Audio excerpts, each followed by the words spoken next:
আসসালামু আলাইকুম রহমতুল্লাহ বারাকাতু। দেশ স্বাধীন করেছে আমাদের ছাত্র ভাইরা, দেশ রক্ষা করতেছে আমাদের ছাত্র ভাইরা, দেশ পরিচালনা এখনও করতেছে আমাদের ছাত্র ভাইরা।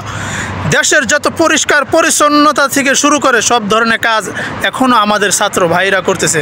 কিন্তু কিছু অসাধু চক্র বের হয়ে গেছে, যারা দোকানপাটে আগুন দিয়ে, যারা মাল সাবানা বাড়ি ঘরে আগুন দিয়ে মাল সাবানা নিয়ে আপনারা যাচ্ছেন, তারা হলো দেশের শত্রু, তারা দেশের জন্য বেঈমান, তারা দেশের জন্য কখনোই কল্যাণময় না। এর জন্য এই কথাগুলো বললাম। আমাদের দেশ স্বাধীন হয়ে গেছে আলহামদুলিল্লাহ। এই খুশিতে আমরা যখন দেশের জন্য কিছু করতেছি, আর কিছু অসাধু চক্র বের হয়ে গেছে মানুষের ক্ষতি কিভাবে করবে, আমাদের ছাত্র ভাই বোনদের উপর কিভাবে দোষ চাপাবে। দেখুন, এত সম্ভব না, এত কিছু আপনাদেরকে বোঝানো আমার সম্ভব না। যেহেতু আমি রোজা রেখে আপনাদের সামনে কথাগুলো বলতেছি, দেশের জন্য আমার কিছু কথা বলা দরকার, আর দেশের জন্য কিছু কথা বলা আমার উত্তম, আর উত্তম থেকে আমি এই কথাগুলো বলতেছি। আপনারা যে যেখানে আছেন, বাংলাদেশে মহল্লা থেকে, গ্রাম থেকে, যেখানে আপনারা থাকুন, আপনারা নিজ নিজ এলাকা থেকে, নিজ নিজ দায়িত্ব থেকে আপনারা মা বোনদের পাশে থাকুন, বাড়ি ঘরের পাশে থাকুন, এবং আপনারা যেভাবে মাঠে নেমেছিলেন আন্দোলনের সময়, সেভাবে আপনারা এখনও মাঠে নামেন, যেন কোনো অসাধু চক্র যেন মা বোনদেরকে ক্ষতি না করে, দোকানপাট যেন লুট না করতে পারে, বাড়ি ঘরে যেন হানা না দিতে পারে। এর জন্য এই কথাগুলো বললাম।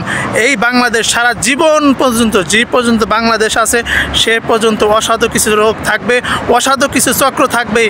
সেটা মানুষের জন্য ক্ষতিকর, মানুষের জন্য কিছু করবে এটাই, কিন্তু মানুষের ক্ষতি করবে সেটা সবসময় তাদের চিন্তা ভাবনা। অসাধু চক্র থাকবে, গাঁজাখোর, নিশাখোর, হিরোইনসি, এগুলো থাকবে। আর এইগুলোকে দমন করার দায়িত্ব আপনার আমার সবার। তাই এগুলোকে আগে দমন করবেন, না হয় বাংলাদেশ থেকে তাড়াবেন, না হয় দুনিয়া থেকে তাড়া করে দেবেন। দেখবেন দেশ মুক্ত হবে, দেশ থাকবে শান্তির স্থান, দেশ থাকবে আমাদের স্বাধীনতা। এটাই বললে আমি এর জন্য কথাগুলো বললাম। দেখুন, আমাদের ইতিমধ্যে চলে এসেছেন ডাক্তার ইউনূস স্যার। ইনশাআল্লাহ আমাদের দেশ থাকবে ইসলামের পথে, আমাদের দেশ হবে সমাজ কল্যাণ এমনভাবে হবে, দিনের পথে আমরা বুক ফুলে হাঁটবো, রাস্তাঘাটে কোনো ভয় থাকবে না, মা বোনরা কখনো ধর্ষণের শিকার হবে না। এই কথাগুলো এর জন্য বললাম। দেখুন, আমাদের দেশ ইতিমধ্যে যা হয়ে গেছে সেটা সবাই জানেন। এই দেশটাকে আমরা যদি ভালো করতে চাই, আমাদেরকে সবাইকে দাঁড়াতে হবে, সবাইকে সহযোগিতা করতে হবে। তাহলেই আমাদের দেশ থাকবে পরিচ্ছন্ন, পরিবার, সবাই পরিবারে নিয়ে সুখী থাকতে পারবো, পরিবারকে নিয়ে আমরা ভালোভাবে থাকতে পারবো। তাহলেই আমাদের দেশটা সুন্দর হবে। একলা কখনো সম্ভব না। আমাদের ডাক্তার ইউনূস স্যার চলে আসছেন, এবং আপনারা সবাই সমর্থন করবেন, ছাত্র ভাইদের পাশে থাকবেন। আমরা সবসময় ইনশাআল্লাহ পাশে আছি, আমরা যে কোনো মুহূর্তে আপনাদের পাশে থাকবো ইনশাআল্লাহ।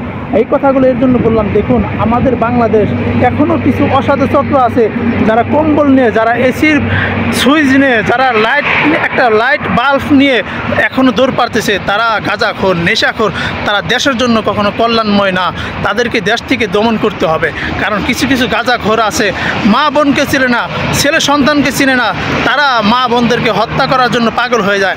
নেশা এমন একটা জিনিস, এই নেশাকে আগে মুক্ত করতে হবে।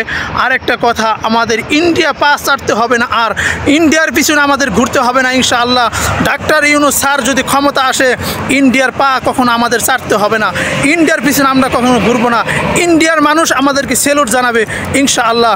সেই ব্যবস্থা আমাদের বাংলাদেশ হবে, সেই ব্যবস্থাভাবে আমাদের বাংলাদেশ চলবে। শুধু আপনাদের দোয়া, আপনাদের সহযোগিতা, আমার সবার দায়িত্ব নিয়ে কাজগুলো করতে হবে, যেন কোনো লোভ লালসা না থাকে।